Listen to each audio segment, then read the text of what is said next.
आज आपण 4000 LP आरो plant installation केलं आहे. त्याला आपण 3 HP वॉटर पंप यूज केलेला आहे तिथे किर्लोस्कर कंपनीमध्ये. आणि सँड फिल्टरसाठी त्या 2472चं वेसल यूज केलं आहे. त्याच्यामध्ये सँड फिल्टर त्याची क्वांटिटी जवळपास 550 kg आहे. त्यानंतर आपण पुढे कार्बन फिल्टर यूज केलं आहे. कार्बन फिल्टरमध्ये 450 किलो कार्बन यूज केले त्यामध्ये ऑर्गॅनिक इम्प्युरिटीज काढण्यासाठी.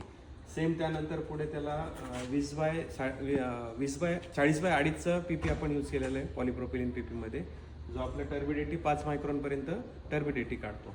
त्यासाठी पॅनल यूज केलेला आहे ॲस्टर कंपनीचा, जो सगळ्यात बेस्ट क्वालिटीचा आहे. तो 3 फेजमध्ये लागतो. 3 फेज ॲस्टर 33 7.5 HP मध्ये. हा रोटामीटर असतो. याच्यात रिजेक्ट वॉटर आपल्याला दिसणार, किती रिजेक्ट वॉटर जातं आहे. त्यानंतर आपल्याला हे परमिट वॉटर दिसणार, दॅट मीन्स पिण्यासाठी जे पाणीचं ते पिण्यासाठी पाणी आपल्याला दिसणार. सेम इथे प्रेशर गेजेस आहेत. एका रिजेक्ट वॉटरचं दिसणार, एका परमिट वॉटरचं आपल्याला प्रेशर दिसणार इथे. त्यासाठी आपण हाय प्रेशर पंप यूज केलेला आहे. CDL 1016 मॉडेल आहे, एक्झॉन कंपनीचा. इम्पोर्टचा पंप आहे, 100% बेस्ट क्वालिटी. त्यासाठी हा डोजिंग सिस्टमला लावलेली आहे. अँटी स्केलेंट डोजिंग होतं त्याच्यातनं. आरो प्लांटची लाईफ इन्हान्स व्हावी म्हणून आपण अँटी स्केलेंट डोजिंग करतो. त्यामध्ये 80-40चे ऑलमोस्ट म्हणजे कन्फर्म त्याच्यात 4 मेम्ब्रेन्स आहेत.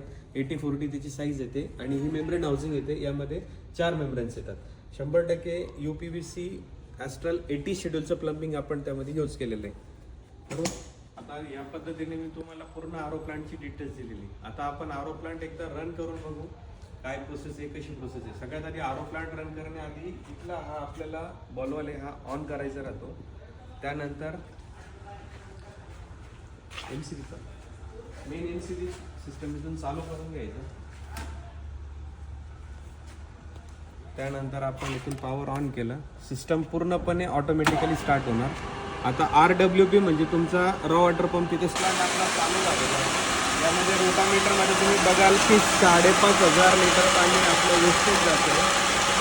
8 kgचा ऑलमोस्ट त्याचं प्रेशर येतं रिजेक्ट वॉटरचा. सेम तसंच परमिट वॉटरचा प्रेशर येतं.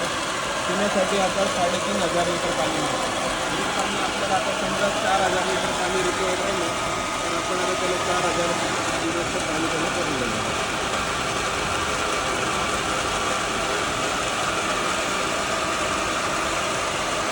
प्रिकॉशन घेण्याचा उद्देश हा राहतो की प्लांटला 9 kgच्या वरती प्रेशर जो जातो तो मेंटेन राहतो. 12 ते 15 kgच्या वरती प्रेशर गेलेलं नको पाहिजे त्याचा प्लांट. म्हणजे आपला परमिट झाला किंवा रिजेक्ट होणार. तर मित्रांनो, हा प्लांट आपण सगळ्यात महत्त्वाचं विशेष म्हणजे शेतकरी वर्ग आपला हा अपडेट होत चाललेला आहे. शेतीतला पाण्याला जो पाणी जे येतं पिकांसाठी, त्याचा पाण्याचा pH, त्याचा EC, त्याचा TDS हा सध्या खूप बदलत चाललेला आहे. त्यासाठी आरो प्लांट इन्स्टॉलेशन करून आपल्याला पाण्याचा pH, पाण्याचा TDS, EC electric conductivity EC म्हणजे, त्यानंतर pH आपल्याला माहिती, त्यानंतर पोटेन्शियल ऑफ हायड्रोजन, तसंच आपला TDS टोटल डिझॉल्व्ह सॉलिड, या हिशोबाने आपण हा प्लांट इन्स्टॉल केलेला आहे. याच्याने आपला पाण्याचा TDS, pH, EC हा पूर्णतः मेंटेन होतो, जेणेकरून आपल्याला जे रोपं वगैरे जे येतात किंवा पिकं जे येतात त्याच्यासाठी चांगल्या प्रकारे रिझल्ट मिळतो.